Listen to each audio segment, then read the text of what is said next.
sekarang minggu apa? 10, 11.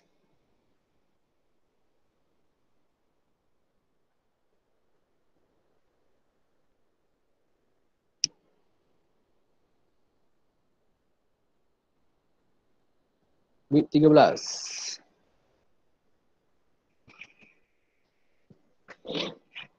Okay, week 13. Jadi kita ada week 14. Sekejap je lah. Boleh sekejap kita untuk last kita punya sit down untuk bentang dan terus bagi markah. Okay, jangan risau. Untuk PST ni tak pernah dapat C lah. Tak pernah dapat C. B tolak pun tak pernah. Susah lah. Okay. Melainkan memang tak ada hantar assignment, memang akan B tolak lah paling kurang. Okay. B biasa tu pun nadir, jarang. Biasanya A je lah. Okay. Kalau ada isu barulah dia akan turun kepada B dan sebagainya. Jadi kita mudahkan untuk ni lah. Okay, habis untuk itu. Kalau yang quiz, dah yang mana? Kita main quiz sekejap lah sebelum untuk masuk topik 6.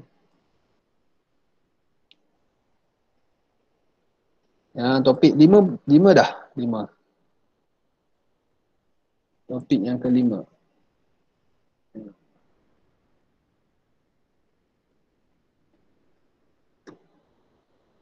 Dah ke topik 5?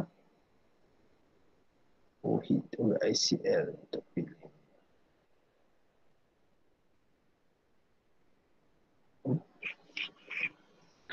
4 pun belum kan? 4 pun belum kan? 4.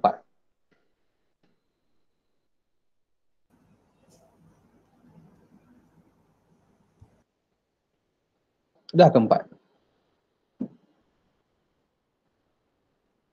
Itu tak rakam. Rakam setengah kelas jadi tak ingat.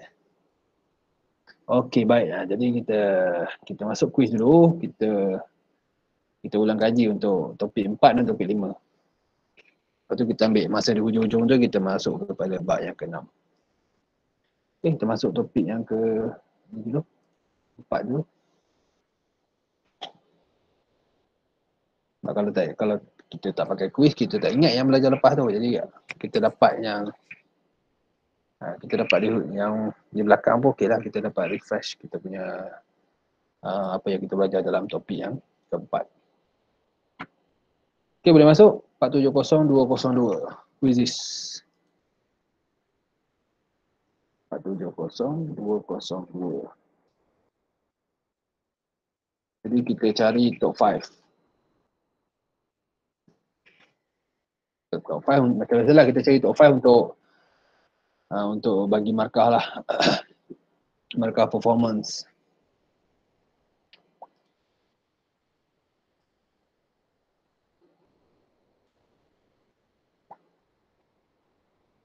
Okay, saya bagi masa dalam 2 minit untuk masuk dan kemudian kita terus dengan quiz.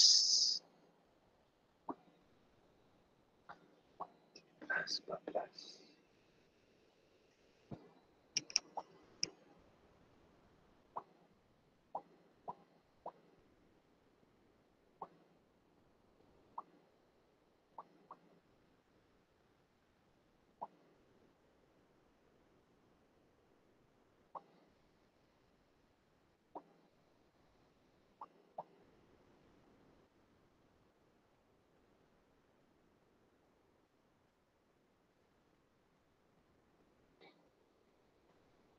Okay.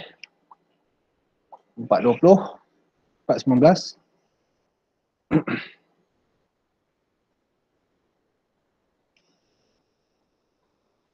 Seminit lagi. Ini ada kumpulan 3 hantar proposal untuk saya tentang AI.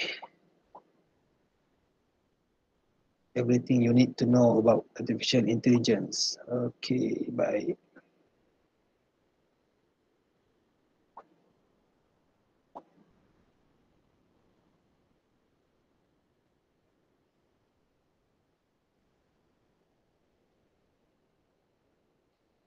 Okey, saya nak komen sikit lah.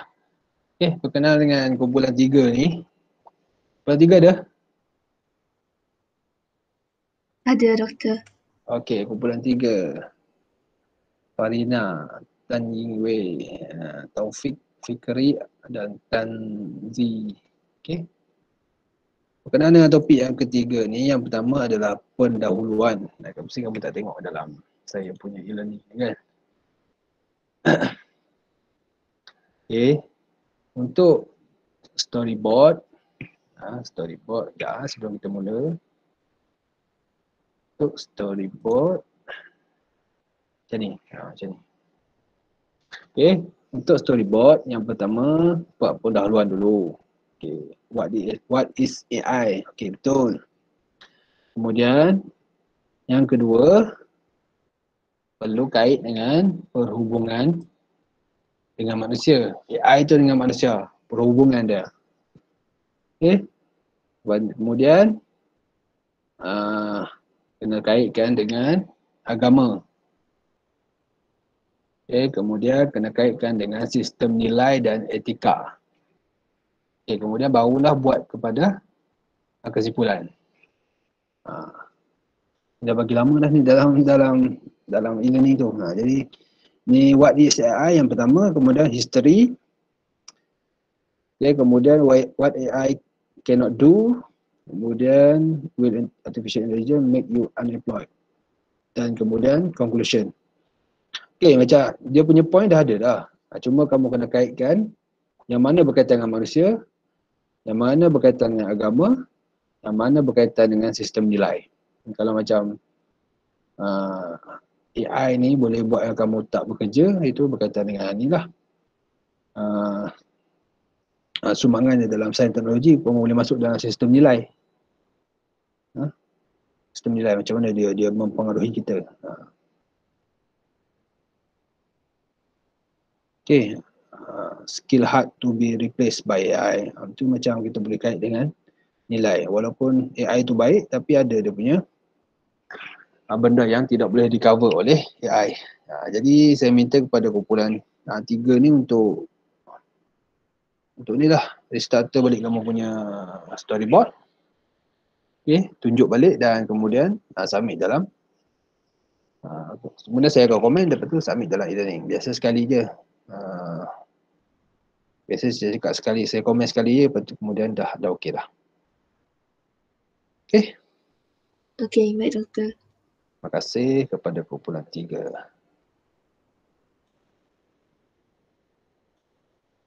Okey, kita boleh mula untuk kuis.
Okay, ramai dah siap tu.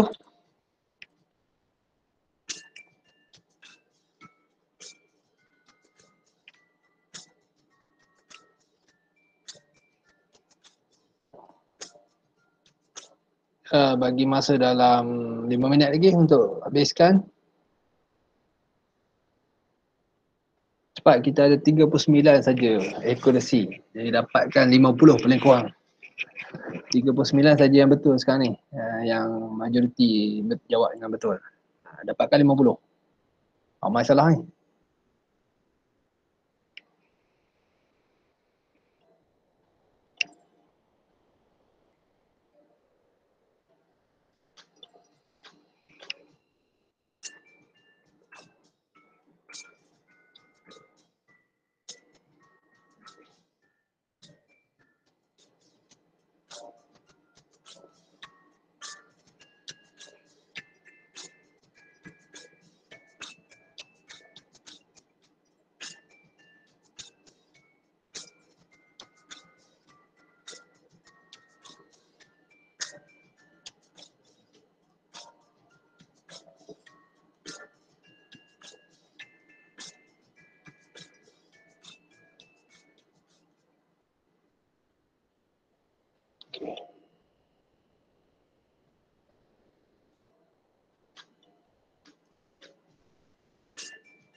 Ada masa 2 minit lagi.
Seminit lagi.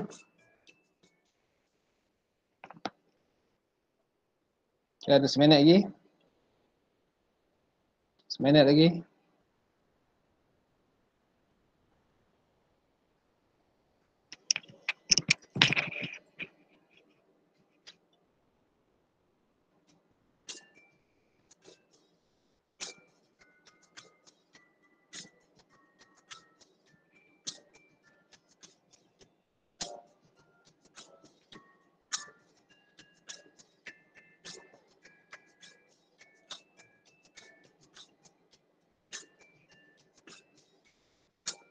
Okey.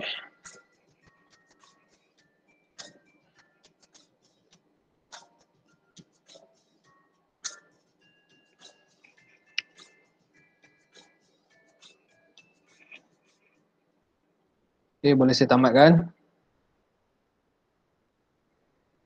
Okay, Haris pun dah siap.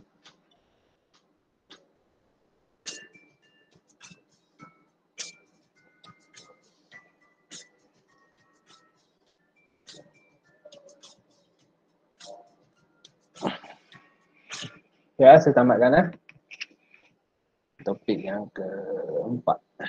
Topik. Okey.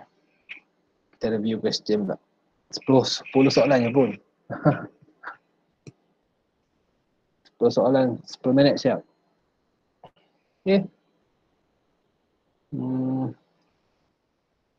Okay, kita review question kejap. Yang pertama. Okey. Yang pertama adalah Far. Yang kedua Fiq. Yang ketiga Abbas. Yang keempat Muhammad. Far, kemudian Azrin. Kita ada tunggu top 5 kita untuk minggu ni. Jadi letak kamu punya nama penuh dalam chat WhatsApp supaya kita dapat tengoklah. Okey. Nama sebenar untuk memprogram nanti. Okey, total overall kelas ni dapat 41% daripada semua soalan. Dia 41% yang betul. Jadi yang selebihnya tu adalah jawapan yang salah. Tak sampai setengah pun jawapannya betul bagi topik yang keempat. Okey. Kemudian kita pergi tengok review. Okay, yang pertama review tentang pandangan alam barat bersandarkan kepada pelbagai ajaran falsafah, antaranya adalah empirisme. Ini jawapan yang betul. Ini semua yang direka-reka lah supaya rapat dengan empirisme. The empirisme, pseudoisme. Ni ada ramai jawab empirisme. Jawapan dia C, empirisme. Okey, kemudian epistemologi sains barat terbahagi kepada 3 kecuali ni ketaksaan lah. Okey, dia ada truth, dia ada percayaan, dia ada justifikasi. Okey, ada sebab. Okey. Ketaksaan bukan. Ni dalam falasi. Okey. Kalau ketaksaan ni berkaitan dengan falasi. Okey. Ini yang kecuali. Okey, kemudian René Descartes mempelopori bidang falsafah barat dalam aliran rasionalisme dan skeptisme. Skeptisme. Okey. Rasionalisme dan skeptisme, bukan empirical, bukan relatif dan bukan positif. Okey. Itu pelopor bidang falsafah René Descartes. Kemudian Auguste Comte mempelajari bidang falsafah barat dalam aliran positivisme. Positif, bukan rasional, bukan empirical, bukan relatif. Okay, ini banyak tentang tokoh lah. Kemudian science is nothing but a set of belief shared by the scientific community. Ini merupakan kata-kata David Hume. Ini David Hume. Okay, bukan René Descartes, bukan Auguste Comte dan ataupun Thales. Dia ada kata-kata David Hume. Kemudian asas tauhid dalam epistemologi sains Islam adalah berikut kecuali maqasid sunnah lah. Ini bukan. Tauhid dia tidak langgar etika moral syariah dan syarat dengan nilai agama dan wasatiyah. Okey. Dia kecuali yang ni lah. Kecuali yang ni. Kecuali maqasid sunnah, dia bukan asas tauhid dalam epistemologi sains Islam. Okay. Kemudian paradigma sains Islam adalah berikut kecuali khilaf. Ni ramai betul, iaitu 37 orang betul, iaitu khilaf. Bukan dia paradigma sains Islam. Islam ada ilmu, ada ibadah, ada tauhid. Kemudian prinsip utama sains Islam adalah berikut kecuali ajaran Islam yang diformulasikan. Itu ramai yang jawab betul. Okay. Kemudian berikut adalah tokoh yang mempelopori pandangan alam tamadun Greek kecuali Cooper lah. Ini bukan. Okay. Ini Anaxagoras, Stoik dan Leucippus ni semua adalah tokoh dalam tamadun Greek. Kemudian di Greek, karya-karya Hippocrates dan Galen telah diterjemahkan ke dalam bahasa Arab oleh Hunain. Okay, jadi yang Ini popular ni Hunain ni. Kalau terjemahkan karya Greek memang ni nama dia lah, Hunain ibn Ishaq. Hunain bin Ishaq. Okey, ekosistem yang menjadi faktor pendorong kemajuan sains teknologi dalam tamadun Yunani ataupun Greek merangkum berikut kecuali adalah peranan ahli falsafah. Dia ada kestabilan politik, ekosistem dia ekosistem. Dia kestabilan politik, agama dan bangsa. Okey. Kemudian yang manakah tokoh sains Greek zaman Hellenistik? Inilah Archimedes. Okey. Ini tokoh zaman Greek zaman Hellenistik. Okey. Kemudian yang manakah tokoh sains Greek zaman Hellen? Inilah Pythagoras zaman Hellen. Hellen dan Hellenistik tu berbeza. Okey, itu berkaitan dengan sedikit kita refresh tentang topik yang keempat. Okey. Jadi kita tengok topik yang kelima.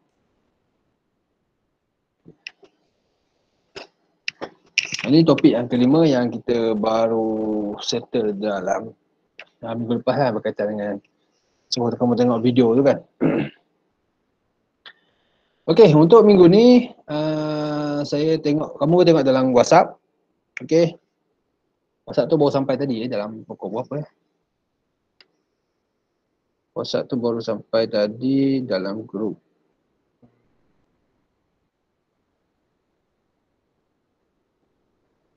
Ada pukul 12 tadi. 12. Penjarah baru cakap dalam grup tadi pukul 12 dan kamu tengok dalam WhatsApp tu.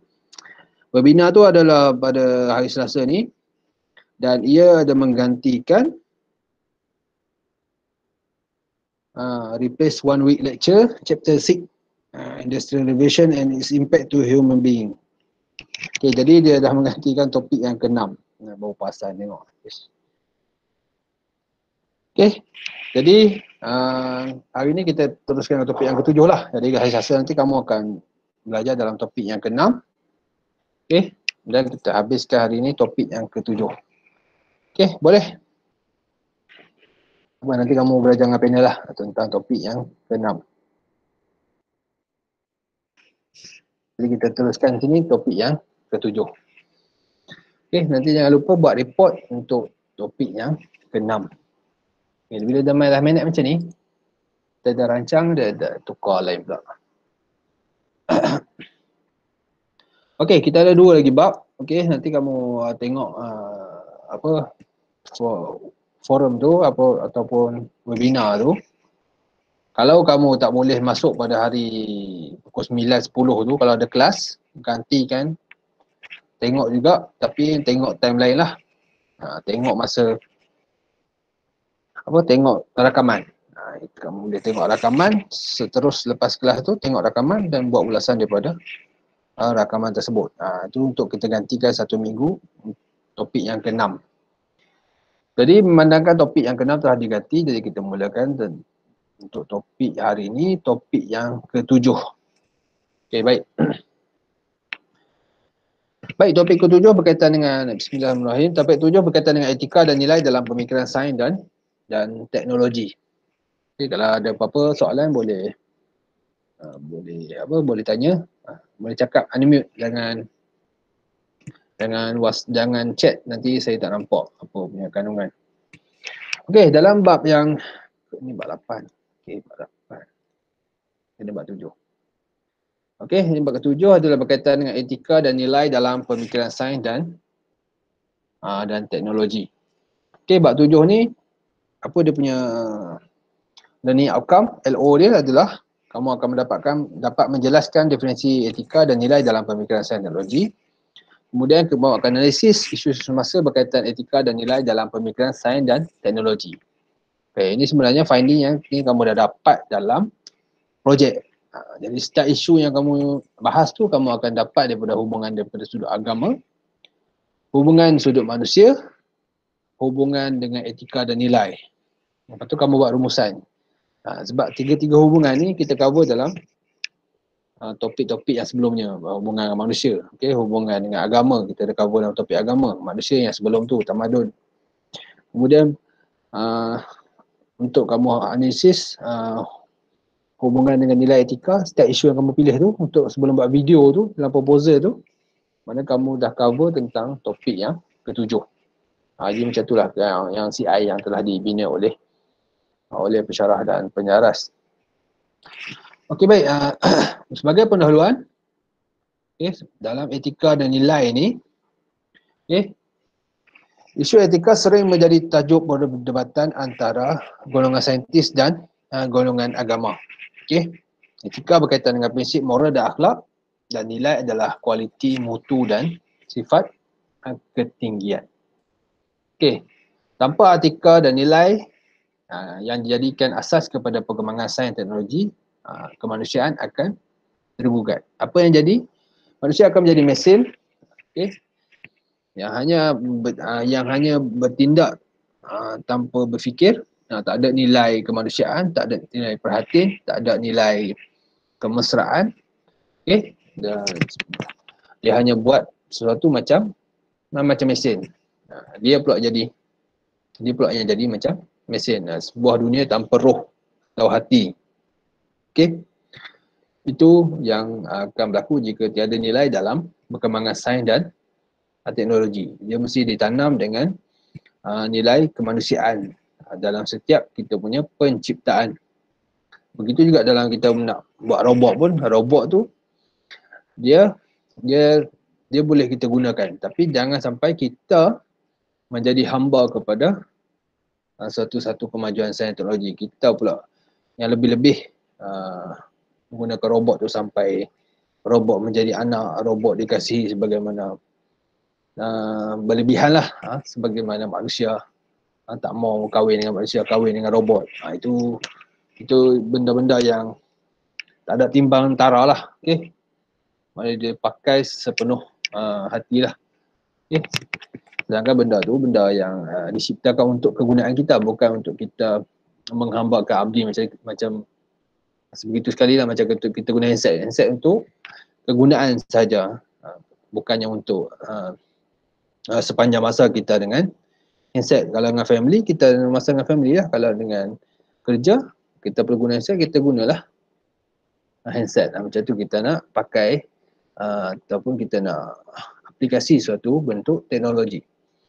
Kemudian definisi etika ni etika ni nilai, kalau kita nak bincangkan secara lumat, dia banyaklah dia punya maksud. Kalau Yunani dia moral. Kalau sini Islam dia berkaitan dengan baik dan buruk. Dia punya batasan baik dan buruk. Mana yang baik, mana yang buruk. Kemudian dalam soal tujuan, dia kena tengoklah apa tujuan dia satu penciptaan tu. Adakah untuk meninggi diri, riak, ataupun sampai ke tahap yang tinggi, yang paling teruk adalah menafikan kewujudan Tuhan atau sebaliknya. Jadi senang ceritanya, dia adalah satu bentuk pertimbangan akal. Pertimbangan akal, dan pada pandangan manusia, satu benda tu baik ataupun buruk. Adakah diciptakan sesuatu tu, mana paling banyak? Adakah dia bentuk yang negatif ataupun bentuk yang positif? Macam satu-satu game atau satu-satu bentuk penciptaan pun, macam handset ni pun, kita ciptakan, kita ada dia punya kebaikan, ada juga dia punya keburukan. Tapi kita kena pandailah timbangkan antara mana baik, mana yang buruk. Okey, etika mengkaji 3 persoalan manusia yang utama. 3 soalan utama manusia, iaitu apakah kebaikan dan keburukan. Jadi setiap satu tu mesti ada dia punya kebaikan dan keburukan. Tak ada yang baik semata-mata kan. Kemudian kriteria untuk ukur baik dan buruk.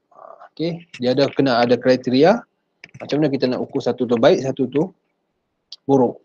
Kemudian ada motif dan tingkah laku manusia. Jadi kita pergi kepada satu yang pertama. Dalam Islam ni, penggunaan ataupun penghasilan sains teknologi adalah bermatlamat untuk melaksanakan tugas khalifah mencari redha Allah SWT.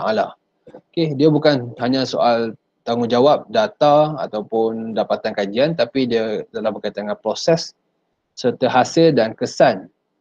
Macam kita tengok dalam UTM kan. Demi Tuhan untuk manusia kan. Maknanya dia berkaitan dengan seluruh proses, seluruh proses penghasilan sains teknologi tu. Dia bukan hanya berkaitan dengan teknologi itu semata-mata, tapi dia juga berkaitan, dia juga ambil kira dia punya kesan kepada manusia. Okey. Dan kemudian etika dan nilai dalam penghasilan manusia. Ni baru kita masuk main discourse ataupun main perbahasan dia. Apa etika dan nilai yang kita perlu ambil kira dalam penghasilan sains teknologi? Yang pertama adalah mengambil kira soal maslahat. Dengan mengambil kira tahap sama ada daruriyat, hajiyat dan tahsiniyat. Okey, dalam satu-satu perkara ni kita kena ambil kira penghasilan teknologi ataupun sains teknologi itu mesti ambil kira soal maslahat, iaitu soal kebaikan untuk ummah, kebaikan untuk seluruh manusia. Okey, dan dia punya satu-satu penciptaan tu dia mesti ada dia punya tahap. Dia punya tahap keperluan tu. Yang pertama daruriyat. Makna keperluan yang mendesak, keperluan yang darurat. Mesti ada benda ni. Kalau tak ada, susah manusia nak berkembang. Susah manusia nak jalani hidup. Itu darurat. Okay, satu-satu benda yang diciptakan tu ada kadar darurat. Yang kemudian hajiyat. Hajiyat ni macam keperluan. Benda tu perlu yang dihajati. Mesti ada. Dia bukan dia tak sampai tahap darurat. Darurat ni kalau tak ada dia memang jam, tak boleh buat kerja. Kalau hajiyat ni benda yang lazimnya perlu dimiliki oleh seorang. Macam kita buat laptop ni. Ini hajiyat. Maknanya dia satu bentuk keperluan. Okey. Tapi dia tak sampai kepada darurat. Dia bukan satu keperluan yang amat mendesak. Okey, darurat ni maknanya kita kalau tak dapat memang kita tak boleh hidup langsung. Okey. Kalau tak ada laptop kita boleh pakai lagi PC dan sebagainya. Okey, kemudian tahsiniyat. Tahsiniyat ni maksud satu benda yang apa? Kehendak. Kalau laptop kita nak laptop yang mana? Apple, apa lagi? Dell, Asus. Itu tahsiniyat. Kalau kita nak emas, kita nak emas yang mana? Emas yang putih, yang 99 apa semua tu lah. Macam tu lah dia punya tahsiniyat. Ni benda yang perhiasan untuk membaikkan lagi. Okay, kalau laptop, saya nak laptop Asus contohnya, supaya dia lebih laju, lebih mudah untuk saya buat kerja. Itu tahsiniyat lah. Okey, itu etika dan nilai. Jadi perlu mengambil kira 3 tahap keperluan tu. Sama ada dia amat mendesak ataupun dia sekadar keperluan ataupun dia sekadar untuk kehendak. Jadi kamu kena ambil kira dalam satu-satu penghasilan sains dan teknologi. Macam AI. Nanti kamu kena nyatakan lah. Okey, di tahap mana dia punya keperluan AI ni kepada manusia? Robotik, di tahap mana keperluan robotik? Okey. Kemudian dia perlu mendahulukan kepentingan ummah. Mana dia kena tengok dia punya lingkungan dulu, berbanding keperluan semasa. Dia perlu mendahulukan kepentingan ummah berbanding individu, dan kepentingan masa depan berbanding kepentingan semasa yang kurang penting. Maknanya dia kena pandang jauh lah. Dia kena pandang untuk masa depan. Jadi benda ni akan berguna pada masa depan. Jadi dia lakukan. Jadi untuk masa depan ummah. Kemudian dia perlu mengutamakan kualiti hasil, manfaat dan faedah yang berpanjangan berbanding sebaliknya. Satu-satu tu mestilah satu benda yang berkualiti. Tak adalah kita pakai satu-satu teknologi tu nanti dia nak jadi dia kena ubah lain. Jadi dia tak praktikal lah. Okay. Itu 3 rangka utama lah. 3 rangka utama etika dan nilai dalam penghasilan teknologi. Apa yang kita perlu consider dalam satu-satu penghasilan sains teknologi. Mana kita tengok maslahat, jenis keperluan, tengok kepentingan umum, dan kemudian kita utamakan kualiti. Kemudian panduan yang utama adalah ni dari Islam lah, tidak menyalahi prinsip Quran dan Sunnah. Tak boleh lah cerita benda pelik-pelik kan, macam robot perempuan seksi yang ni tak boleh lah, sebab dia menyalahi dia punya prinsip syariah. Kemudian begitu juga tak menyalahi ijma' ulama', persekongkolan para ulama' Islam. Kemudian tak menyalahi norma kemanusiaan, tak boleh buat klon apa semua tu lah. Okay? Ibu tumpang apa semua itu teknologi yang salah pakai lah. Kemudian bertujuan untuk mencari redha Allah SWT. Kemudian dilakukan dengan penuh kesungguhan, penuh kejujuran dan tidak memesongkan akidah. Itu panduan etika dan nilai dalam pemikiran sains dan teknologi. Okey, jadi apa yang berlaku dalam masalah dalam senario sains masa kini, ia adalah sains moden adalah bebas daripada sebarang nilai dan berpaksikan peningkatan pengetahuan dan keuntungan dunia. Jadinya dia salah guna prinsip, proses serta hasil penciptaan. Okay. Menurut Maurice Buckley, golongan terbesar di kalangan ahli sains hari ini diikat oleh teori materialisme dan mereka memandang ringan atau tidak mempedulikan persoalan agama, yang mana mereka selalu menganggap bahawa agama itu didirikan atas legenda. Inilah yang berlaku sekarang, sampai ada agama saintism. Sampai ada agama saintism, mana dia bergantung betul-betul percaya hanya kepada atas dia punya perkakasan saintifik saja. Dia tak menganggap satu tu agama. Okey, dia tak menganggap yang lain agama kecuali apa yang dibuktikan dengan sains. Kalau sains boleh buktikan Tuhan, barulah dia percaya kepada Tuhan. Itu benda yang tak betul lah dalam prinsip sains dan teknologi moden sekarang ni. Sebab banyak kita pun ambil banyak daripada barat kan. Termasuklah vaksin pun kita tak mampu nak buat. Jadi beli juga daripada barat dengan harga berbilion-bilion lah. Okey, kemudian kepentingan, apa yang pentingnya etika nilai ni? Okey. Etika nilai ni dia akan membicarakan tentang tingkah laku manusia dari aspek zahir dan batin dan kebaikan dan keburukan. Jadi setiap benda yang diciptakan hasil daripada sains dan teknologi, akan disesuaikan dengan hukum, nilai dan etika sejagat. Etika dan nilai akan mencorak segala bentuk sains dan teknologi selaras dengan pegangan dan kepercayaan. Dia masih meraihkan. Setiap bentuk penciptaan tu dia akan raikan. Dia akan raikan segala bentuk local wisdom, kearifan tempatan. Kemudian dia akan raikan dia punya kepercayaan satu negara. Dia akan raikan cara hidup masyarakat. Terus benda-benda teknologi macam itulah yang barulah praktikal untuk kita buat. Mana kita ambil kira semua sudut. Kita tak buat shot sendiri. Okay. Dan kesan pengabaian etika dan sains dalam etika dan nilai dalam sains teknologi adalah kemusnahan alam. Okay. Manusia jadi bongkak dan tidak perlukan Tuhan. Dia rasa dia boleh mampu untuk menciptakan segala-galanya. Jadi sampailah dia boleh ciptakan bom nuklear contohnya. Sampailah dia rasa dia paling hebat kat dalam dunia ni. Siapa nak lawan dia? Dia ada bom nuklear. Sekali dia hantar, terus musnah satu negara kan. Okay, manusia lupa dirilah. Dia tak tahu dia bertanggungjawab untuk cipta yang baik, bukannya cipta satu benda yang buruk yang seperti nuklear dan sebagainya. Okay. Kalau nak pakai pun dia punya uranium tu boleh pakai untuk industri-industri yang lain, bukan untuk memusnahkan sesama manusia. Kemudian satu lagi, keruntuhan nilai kemanusiaan seperti jenayah. Okay.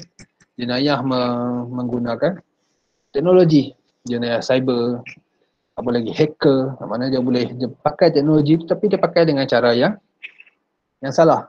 Dia hack satu-satu bank, dia hack semua nama web, dia merosakkan data-data dalam satu organisasi, dia curi data, dia jual data. Itu benda-benda yang tak baiklah dalam satu-satu penghasilan sains dan teknologi. Okay, macam isu Facebook kan, dia ada orang meragui dia punya data-data yang kita bagi kepada dia tu, adakah dia jaga ataupun dia jual. Okey, ni ada banyak isu etika dan nilai dalam sains dan teknologi. Dan benda ni kita perlu kaji sendiri apa dia punya bentuk kebaikan, apa dia bentuk keburukan. Okey, dia ada bentuk perubatan, biologi, alam sekitar, AI, ni AI, kepala 3 AI kan. Kemudian ada klon, klon binatang, klon manusia. Okey, klon ni pernah berlaku kan sebelum ni kan, Dolly. Kemudian ada satu bentuk pemakanan. Saya bagi satu contoh tentang pemakanan, GMO, Genetically Modified Food, GMF kan. Daripada teknologi GMO kan, Genetically Modified Organism. Okay. Lepas itu dia pakai teknologi GMO tu jadikan GMF, Genetically Modified Food. Mana dia jadikan satu-satu bentuk tumbuhan, makanan tu daripada GMF. Kalau di Eropah mereka menerima lah. Dengan konsep keterbukaan mereka dan mereka menerima lah makanan GMF tu. Okay. Supaya manusia ni ada security makanan yang baik, tak perlu bergantung kepada tanaman bermusim. Okay. Kalau jagung tu nak tanam di salji pun boleh. Mana dia dah masukkan teknologi GMO tu dalam satu tumbuhan supaya dia tak dimakan oleh lalat, dia tak makan oleh serangga perosak, dan dia tak mudah rosak, dan dia tahan lasak. Jadi satu makanan tu akan satu bentuk tumbuhan tu macam jagung, tomato, dia boleh membiak di mana saja. Kita tanam je dia jadi. Jadi itu satu kebaikan lah. Okey. Itu kebaikan dalam teknologi GMO. Tapi bila kita pergi kepada aspek agama, dia ada satu bentuk pertikaian lah. Okay, bukan saja dalam Islam, tapi dalam agama Kristian dan juga Yahudi pun dia defend lah, dia argue lah tentang teknologi GMF tu. Kenapa perlu kita buat makanan sekarang, sedangkan kita masih lagi ada lagi kita punya sumber yang asli. Dia persoalkan keaslian tu. Lepas tu apa dia punya efek. Adakah lebih banyak mudarat ataukah lebih banyak bahaya daripada manfaat. Itu benda yang dipersoalkan daripada seperti agama kan. Itu terhadap satu bentuk makanan. GMF sampai sekarang lah kalau nak masuk Malaysia pun makanan GMF tu perlu ada dia punya label. Mana dia kata ni makanan GMF. Bagi pilihan kepada pengguna sama ada nak ambil GMF tu ataupun tidak. Okay. Dan banyak lagi lah orang yang argue tentang makanan GMF. Itu satu bentuk penghasilan teknologi yang baik, yang bagus untuk kalau kita contoh tak ada makanan, kita boleh pakai. Okay. Tapi dalam konteks sekarang memang dia tak praktikal. Tu kata dia tak pertimbangkan daripada sudut practicality, keperluan semasa, sensitivity umat Islam. Dia tak pertimbang di situ. Kemudian belum lagi kita masuk kepada teknologi 3D, daging kultur, daging lamak mal. Kemudian 3D, di mana orang panggil daging sayur. Dia lukis dia teknologi 3D tu jadilah satu daging. Lepas tu kita makan, kita masak, kita makan. Okay, daging 3D nama dia. Okay, itu antara isu-isu teknologi dan nilai dalam sains dan teknologi. Isu-isu etika dan nilai. Kemudian contoh dalam perubatan, okay, dia ada tentang botox. Botox, okay, untuk kecantikan. Kenapa Islam melarang? Sebab dia menipu. Okay. Dia mengubah ciptaan yang sedia ada. Nak membesarkan sana, besarkan sini.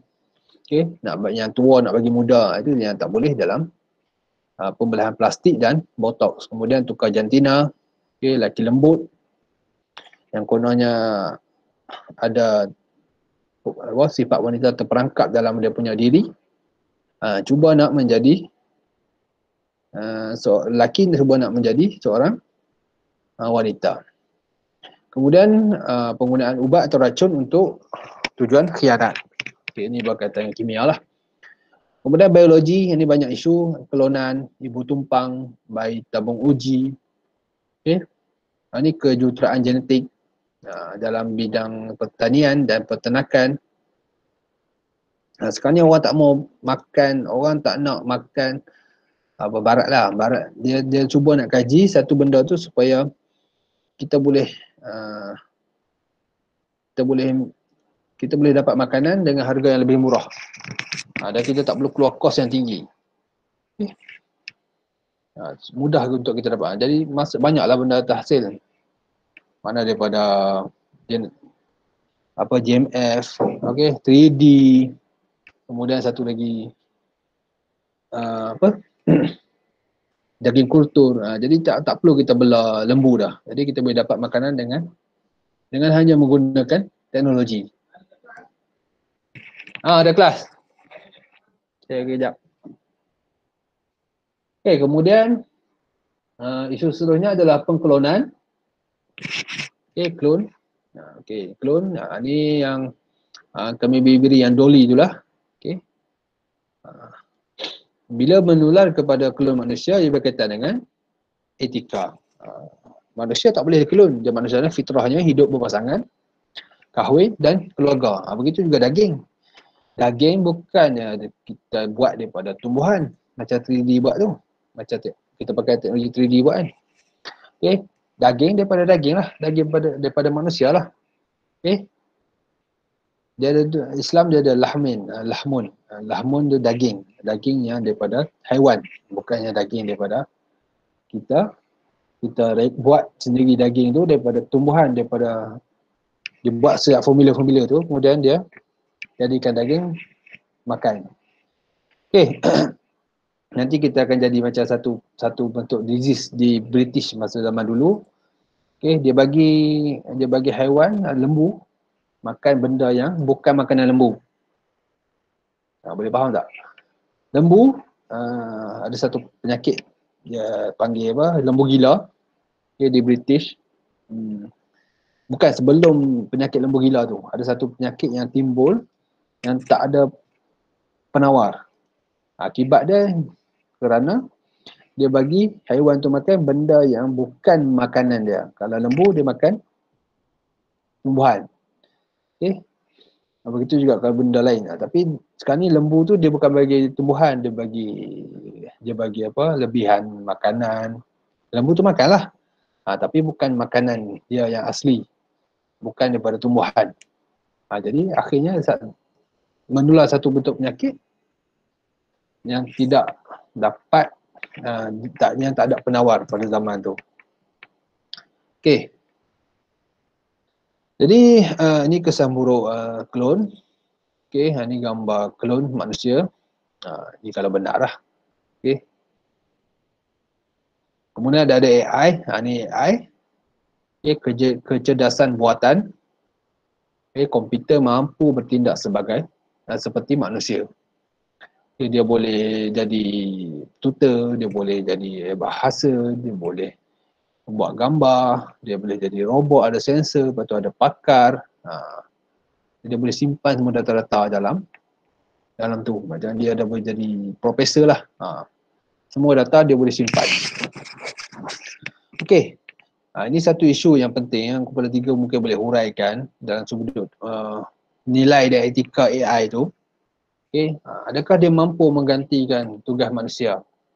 Okay, dia boleh buat semua benda ni.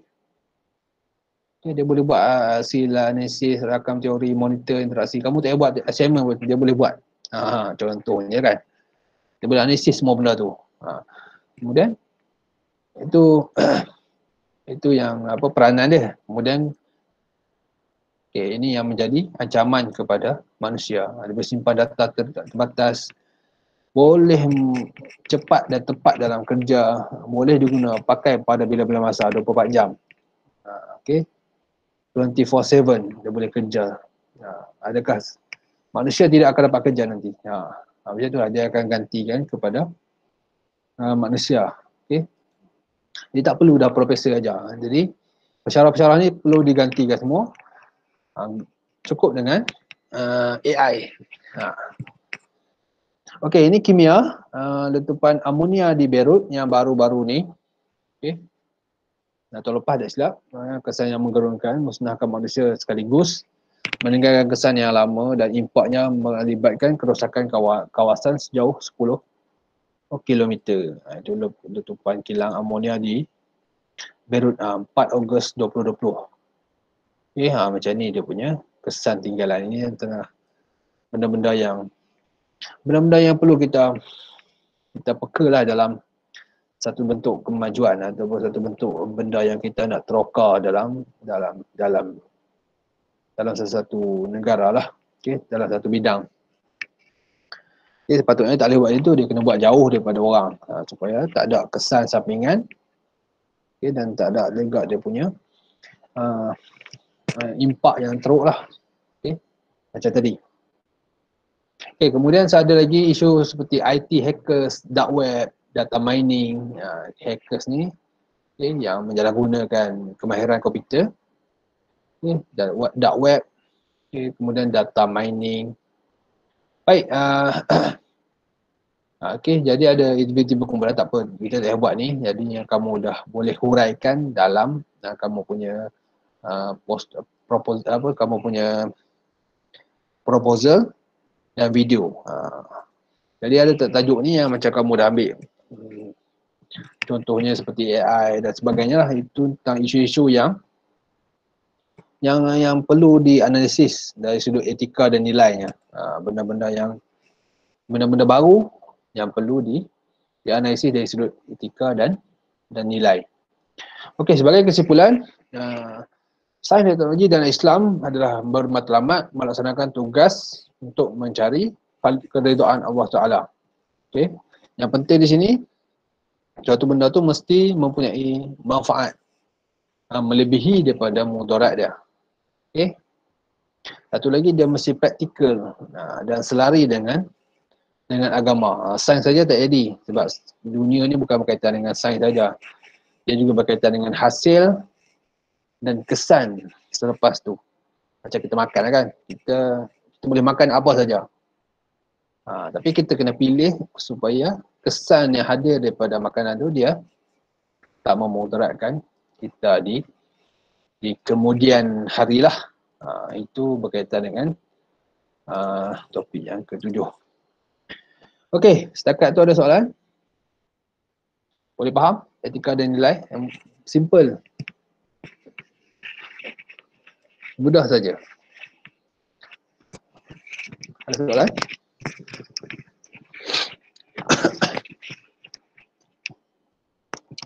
Any question? Tak ada, betul. Boleh faham? Alhamdulillah. Okey, Alhamdulillah. Okey, jadi kalau kita minggu ke-13, maknanya kita ada 1 minggu lagi lah. Minggu depan kamu last lah, kelas. Betul? Ke tak betul? Tak pasti. Tak pasti Nanti saya kena tengok balik lah dia punya jadual. Sebab untuk subjek yang lain saya dah sampai kepada topik yang ke-8 lah minggu ni. Jadi kelas lain semua dah habis lah. Okay. Kelas lain semua dah habis sampai topik yang ke-8. Jadi kita bawa pukul 5, boleh saya habiskan sampai topik yang ke-8? Kita habiskan 7 dengan 8 pada hari ni lah, senang. Nanti hari Selasa kamu masuk bab 6, siap, kita wrap up. Okay, nanti kita boleh wrap kita punya kelas ni pada minggu hadapan. Lepas tu 1 minggu lagi. Lepas tu kamu boleh bentang terus pada minggu hadapan. Poster dan video tu lah. Poster, proposal dan storyboard dan video. Dia ada keliru dengan WIS. Okay, jadi saya habiskan bab 8 pada hari ni. Esok, hari Selasa nanti kamu masuk untuk habiskan bab yang ke-6. Lepas tu pada minggu satu lagi, kita boleh wrap, kita boleh lipat kita boleh buat rumusan berkaitan dengan PST yang telah kita belajar selama 8 bab. Okey. Jadi kita habis itu senang.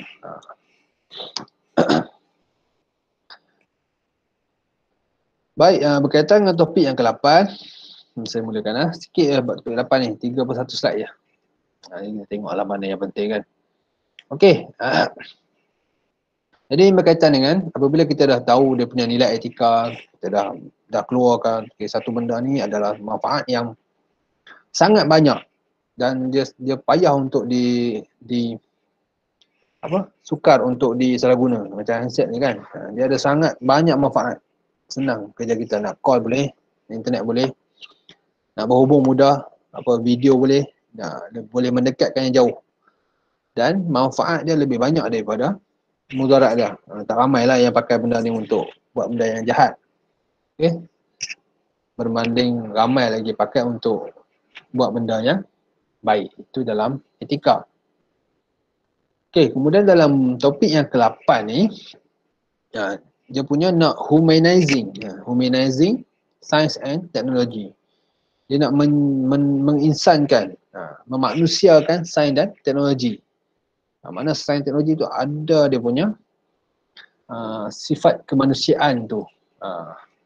Okay. Mana samping kita maju tu, kita ada juga kita punya human sense tu. Masih hidup walaupun kita mencapai tahap kemajuan teknologi yang paling tinggi.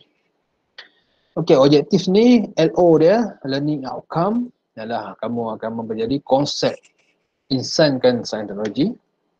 Kalau nak sedap topik ni, kamu kena dengar ni dia punya, saya taklah e-learning ni. Ni. Okey. Kena dengar video ni barulah kamu dapat tambah lagi pengetahuan tentang humanizing science and teknologi. Okey, kalau kamu ada masa kamu boleh bagi report lah tentang. Jadi saya delete. Tak payah. Okay, kalau kamu ada masa, kamu buat saja dia punya, kamu dengar saja dia punya ni untuk tambah input. Okay, apa maksud humanizing science and teknologi. Jadi ni tak perlu buat apa, jadi kamu cuma perlu dengar saja macam mana nak menginsankan sains dan teknologi. Dan topik yang ketujuh pun tak perlu buat apa. Terus tadi kamu dengar kan, kamu dengar tentang kuliah yang ketujuh. Dia nampak gambaran tentang etika dan nilai, pesan dia, lepas tu dia punya implikasi, macam mana nak ukur etika dan nilai. Satu lagi tentang sains dan teknologi, just dengar video yang telah saya attach sini. Okey, tentang objektif topik yang ke-8 ni, kamu perlu menginsankan sains dan teknologi dan memahami dasar sains, teknologi dan inovasi negara. Okey, dalam bab ni, bila kita kata untuk memanusiakan teknologi, ia adalah untuk menjadikan teknologi itu lebih menyenangkan sesuai kepada manusia. Proses menjadikan teknologi yang bukan manusia seperti manusia atau menganggap teknologi itu sebagai manusia, itu panggil humanizing science and technology, supaya dia punya nilai kemanusiaan dalam satu-satu penciptaan teknologi itu. Dia bukan sekadar untung-untung, dia ada dia punya manfaat untuk manusia. Okey. Dia untuk membudayakan sains teknologi dan matlamatnya ingin menukar anggapan sains tu adalah ilmu yang mudah dan menyeronokkan. Okey. Dan menjadikan sains tu sebahagian daripada rakyat. Jadi kita nak tahu benda ni agak susahlah agak sukarlah dalam masyarakat Malaysia ni kan, masyarakat Malaysia ni kan, dia belum terdedah lagi dengan inovasi, dengan satu-satu bentuk ciptaan yang lebih advance, melainkan negara lain dah pakai. Okey, melainkan negara lain dah pakai, barulah dia terima satu benda tu. Kalau negara lain belum buat lagi, susah untuk dia terima satu benda tu. Kita boleh mendahului negara-negara maju. Jadi sini, jadi benda ni memang dia cuba nak membudayakan masyarakat Malaysia ni untuk menggunakan sains dan teknologi. Walaupun kita tahu graduan STEM sikit berbanding graduan daripada humanities, agama dan sebagainya. Sains teknologi ni punya graduan sikit lah daripada yang graduan-graduan lain. Okay, tapi kita ada harapan, kita cuba meningkatkan inovasi, bidang inovasi dan keusahawanan. Okay. Rakyat Malaysia, kamu sebagai pelajar sains, teknologi, kena buat satu bentuk inovasi baru. Cuba untuk mereka satu benda yang baru. Cari pengalaman. Ada satu bentuk daya pandang yang sangat jauh. Okay. Bila kamu boleh mereka satunya mendahului zaman. Okay. Bila kamu jadi pelopor, maknanya kamu boleh jual, kamu boleh menjadi peer dalam satu-satu bidang tu. Kemudian meningkatkan penguasaan bahasa dalam kalangan rakyat. Kemudian meningkatkan kemahiran STEM. Okay, ini harapan daripada sudut humanizing teknologi. Okey, cabaran dia ialah saintis ataupun researcher perlu dilengkapi dengan kefahaman bahawa R&D harus berpaksikan motif mesti. Dan yang paling penting, dia perlu ada nilai kemanusiaan dan mesti dimanfaatkan oleh masyarakat. Dia mesti memberi balik kepada masyarakat. Dia tak boleh buat satu shot sendiri. Itu yang menjadi cabaran. Kadang dia buat tapi tak praktikal di Malaysia. Jadi usaha dia tu dah sia-sia dah. Jadi tak boleh terlalu jauh sangat. Jangan kamu reka satu yang sangat jauh. Okay, macam kereta terbang itu jauh lagi lah. Okay. Bagi dulu basikal terbang. Baru cerita tentang kereta terbang. Itu baru nampak dia punya relevan tu. Okay. Barulah dia ada step by step ni turun-turun nak kereta terbang. Kenapa tak cerita tu tentang lori terbang? Senang. Okay. Jadi adakah anda sudah bersedia?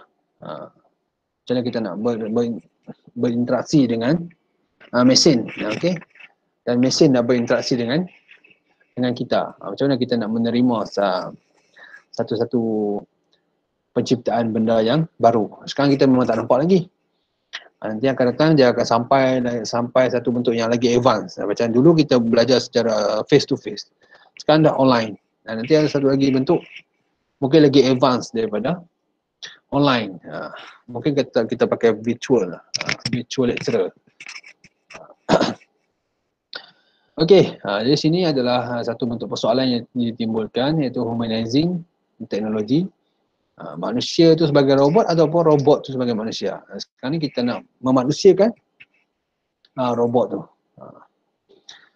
Okey, untuk menginsankan satu-satu robot tu, memanusiakan robot tu, kita mesti mewakilkan robot sebagai manusia ataupun mempunyai ciri-ciri manusia. Okey, cara nak insankan mesti ada penampilan fizikal dan interaksi. Dia boleh berinteraksi dengan manusia. Kemudian ada peranan dalam masyarakat. Kemudian faedah insankan robot ni, manusia akan lebih mempercayai robot. Namun dia ada masalah. Okay. Masalah untuk menginsankan robot ni, dia ada emosi. Okay. Manusia ni ada emosi, robot tak ada emosi, tapi manusia yang lebih-lebih dalam emosi. Kemudian jangkaan terhadap tindakan robot tu. Sejauh mana dia boleh menerima arahan, sejauh mana dia boleh menjadi kawan. Okay, sejauh mana dia boleh baik, tahap mana dia boleh menjadi baik, boleh menerima manusia. Kalau sampai dia terlalu advance, mungkin dia boleh lawan balik kepada manusia. Kemudian jangkaan terhadap bagaimana seorang berinteraksi bersama robot. Kemudian implikasi menginsankan robot. Ini implikasi yang buruk. Ada yang buruk, ada yang baik lah. Okay. Robot menjadi rakan.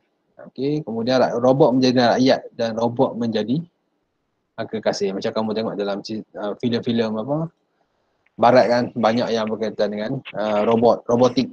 Okay. Robot lawan manusia, Terminator contohnya kan. Robot yang dipilih tu, robot tu yang lawan manusia balik, nak bunuh manusia macam itulah. Ada robot yang baik, ada robot yang jahat. Okay. Kemudian menginsankan persekitaran penjagaan kesihatan. Ini berkaitan dengan inilah perkhidmatan kesihatan. Kemudian okey.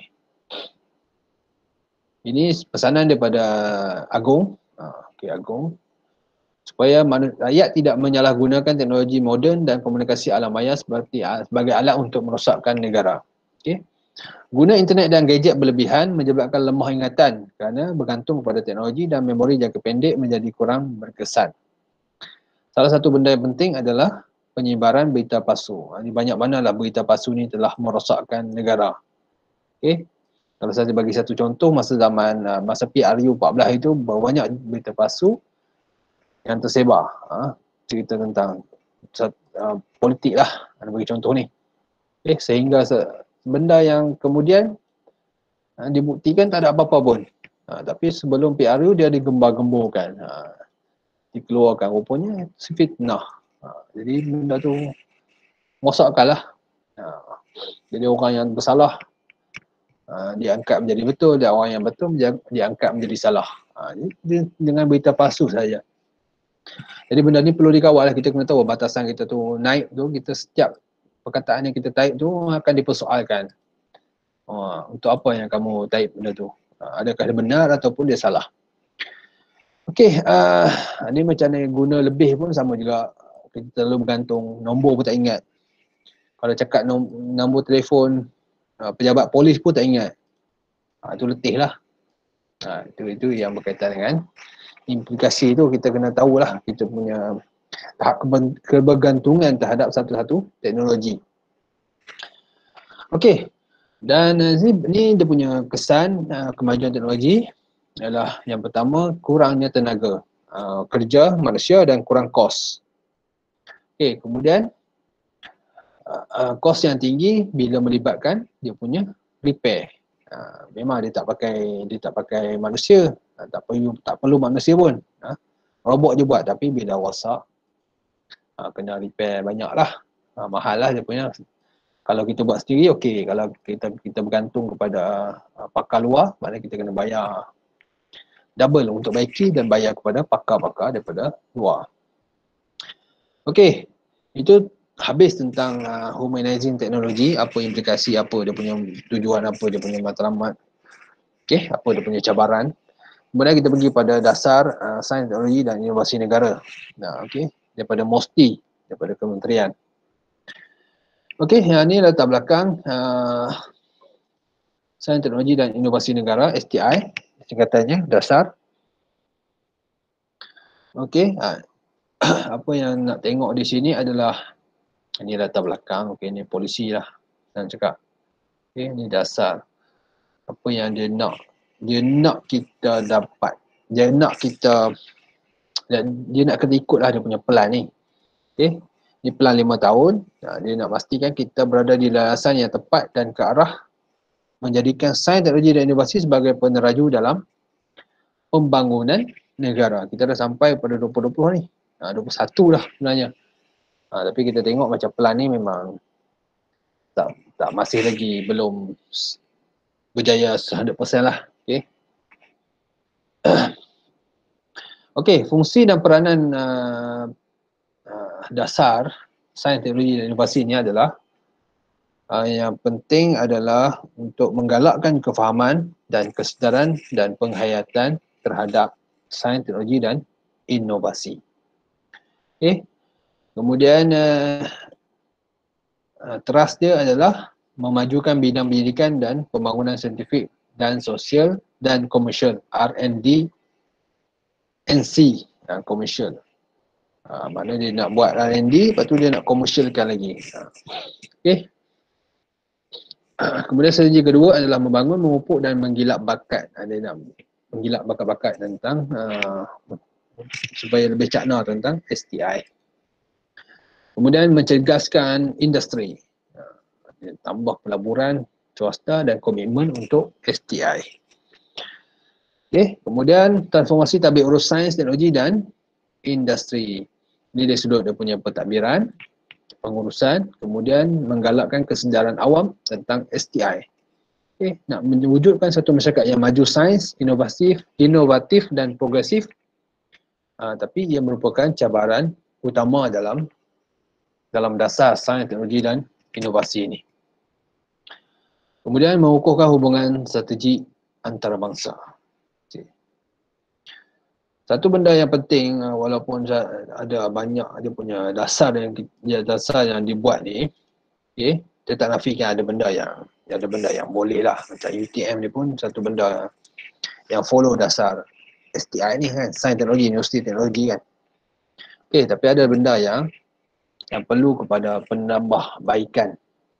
Okay, yang perlu kepada penambahbaikan dan perlu kepada lebih banyak research lagi. Supaya orang boleh faham. Orang boleh tahu tak panas terang terhadap satu-satu benda, satu-satu kemajuan teknologi tu. Terutama dia golongan-golongan yang terdahulu. Ada yang menolak, ada yang berdiam diri, tak pernah menerima. Tapi yang paling perlu adalah masyarakat sekarang lah. Orang yang muda-muda dia tahulah pakai. Kalau yang tua-tua dia masih lagi tawakuf, dia masuk dia pertengahan. Sama ada nak pakai ataupun tidak. Macam tu. Kalau ada benda pelik-pelik datang pun dia akan soalkan apa kegunaan satu benda ni, adakah dia berguna. Okay. Itu antara perbezaan dia punya cabaran lah dalam satu-satu negara kan. Dia untuk dasar untuk STI, untuk kemajuan sains, teknologi dan inovasi. Okay. Ini komitmen negara di mana dia dah lama dah daripada 1986 lagi. Okay. Ini program yang kerajaan telah lakukan. Dengan kerjasama dengan organisasi pendidikan awam dengan model inovasi negara. Kemudian meningkatkan R&D&C negara. Kemudian ada big data, ekonomi digital, IoT, biotech, nanotech. Okay, apa lagi? Fintech dan sebagainya lah. Macam-macam lah dia punya program ataupun inovasi daripada pihak kerajaan. Setiap satu benda tu mesti ada dia punya badan sendiri. Itu antara perkara yang kerajaan cuba untuk budayakan sains teknologi dalam kalangan masyarakat. Namun yang menjadi persoalan besarnya masih lagi tentang practicality. Macam walaupun kita dah dengar macam lama-lama apa ke currency yang dalam talian tu apa dah? Apa nama? Apa nama currency dalam talian tu? Bitcoin. Bitcoin. Benda tu pun walaupun dia mendapat sambutan banyak di luar, tapi dalam Malaysia masih lagi tak selesai benda tu kan. Masih lagi diperdebatkan sampailah sekarang. Ada yang masuk kena tipu, ada masuk Yalah tak ada orang nak buat. Baru sekarang lah nampak sikit ada kesedaran untuk melabur dalam kalangan masyarakat Malaysia. Tidak orang pun tak tahu macam mana nak mengkembangbiakkan duit. Biasa kita simpan. Dividen datang, ambil. Macam tu je lah. Sekarang baru ada lah. Dia punya kemajuan semua sikit nak melabur saham. Nak tengok Bitcoin, macam mana nak belajar Bitcoin. Macam tu lah.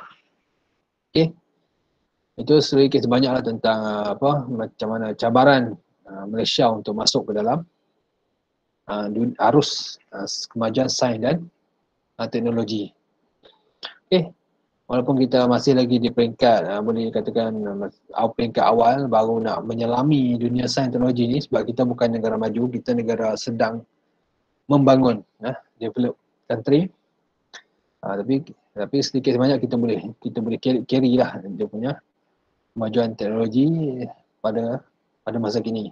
Semua orang pakai, semua orang boleh interact. Tapi dia ada dia punya batasan-batasan yang telah ditetapkan sebagai daripada sudut hukum.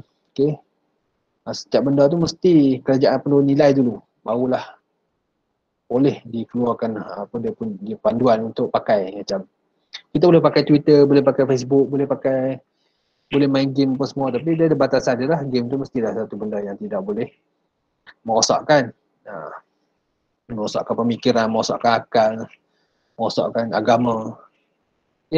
Kemudian satu lagi tahasutan apa semua, itu untuk mengawal lah kita punya penggunaan terhadap satu-satu teknologi. Kalau tidak, kalau negara tak kawal, lagi rosak lah negara tu akibat satu-satu teknologi. Memang kita menuju ke situ, tapi kita bukan seperti negara barat yang tak ada batasan, tapi kita masih lagi cuba menutup pintu-pintu pintu-pintu yang merosakkan ni. Kita cuba tutup. Kita boleh pakai tapi ada batasan. Kita boleh makan tapi ada batas-batas supaya tidak merosakkan tubuh badan sendiri. Itu dia punya analogi lah. Okey, sebagai penutup, menginsankan teknologi diperlukan supaya dapat memudahkan urusan harian manusia. Tapi sikap terlalu bergantung pada teknologi boleh mengakibatkan kesan negatif kepada manusia. Okey, maknanya dia ada la tafrid wala la ifrat wala tafrid. Dia tak boleh terlalu ketat, dia tak boleh terlalu longgar. Dia mesti di pertengahan. Ada orang panggil wasatiyah. Dia mesti di pertengahan. Satu benda tu kita nak pakai mesti di pertengahan. Kita tak boleh nak terlalu ketat sampai tak boleh pakai langsung, dan kita tak boleh nak terlalu longgar. Boleh pakai boleh pakai sepanjang masa apa semua, kita tak boleh. Kita mesti ada satu landasan supaya teknologi tu kita dapat menginsankan. Masa tidur kita tidur, masa pakai kita pakai, masa makan pakai ke tak? Masa makan pakai tak? Amar? Tang Wei? Masa makan? Pakai ke tak?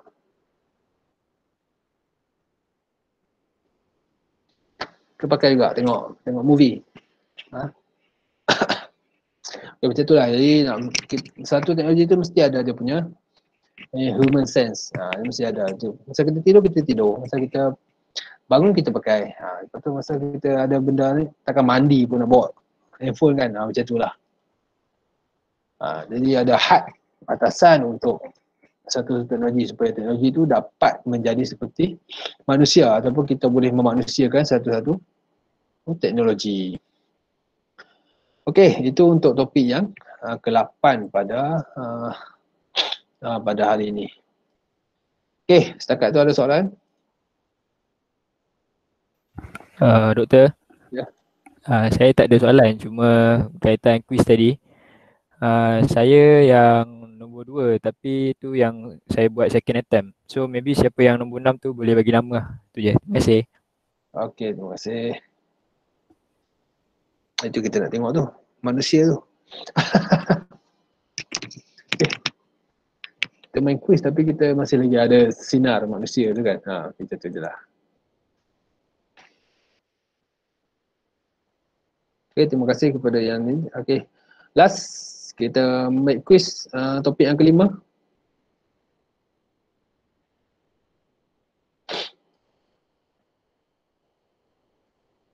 Sekejap, quiz. Okay, kita dah ambil bab ke-8. Kita masuk ke topik yang ke-5 tu. 461042.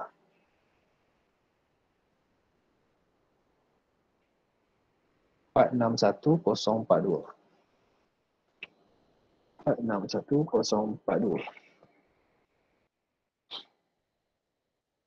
Okay, saya bagi masa dalam 5.40 kita start. Okay, pukul 6 kita habis.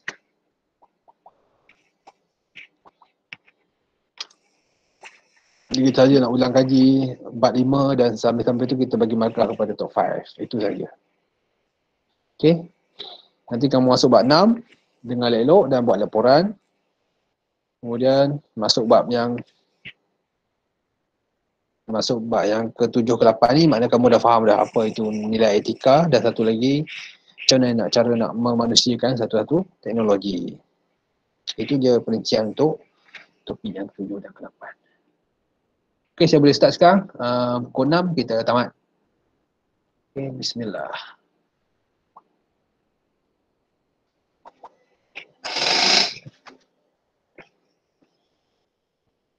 Okay, silakan jawab.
Okay.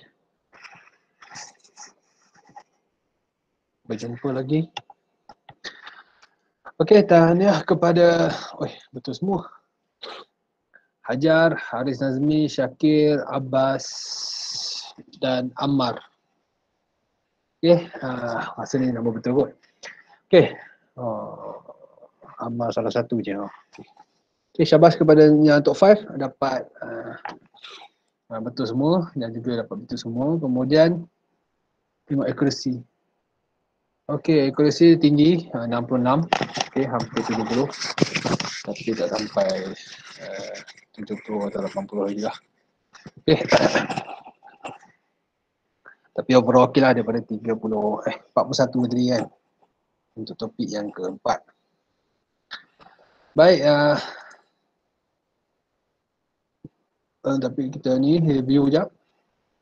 Okay, last. Belum pukul 6. Yang pertama review adalah bidang keilmuan atau bidang sains ada berapa? Ada 4 bidang. Bidang utama. Kemudian berikut adalah bidang keilmuan sains kecuali ketaksaan. Okay, yang lain adalah bidang seperti perubatan, matematik dan astronomi.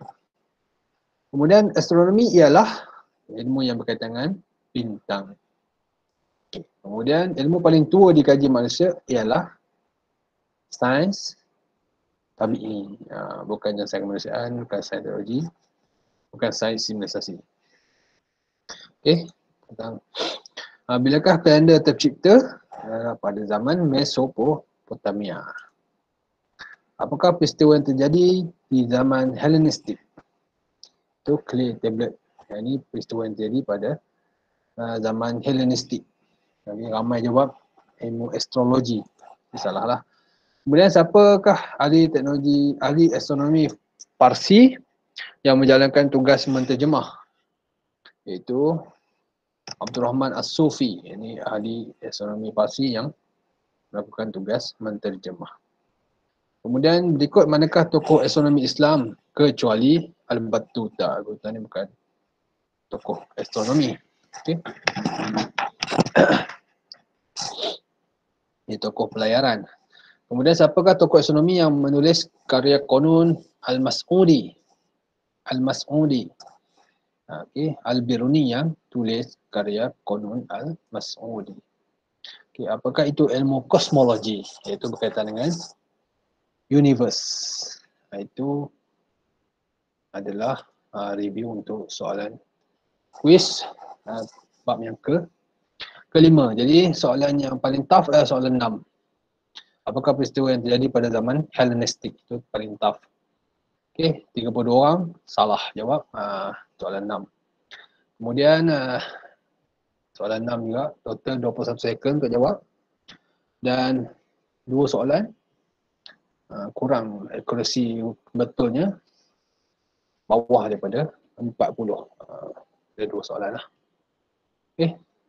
Soalan tersebut adalah mana? Ni. Ni. Ilmu yang paling tua dikaji manusia, sains tabi'i. Kemudian ni. Peristiwa yang terjadi pada zaman Hellenistik. Okey, tak apa. Nanti kita dapat refresh apa yang kita dah belajar dalam bab yang kelima. Okey, daripada video-video yang kamu tengok tu, mana kamu boleh nampak lah. Okay, selain daripada slide, lebih nampak lah apa yang berlaku pada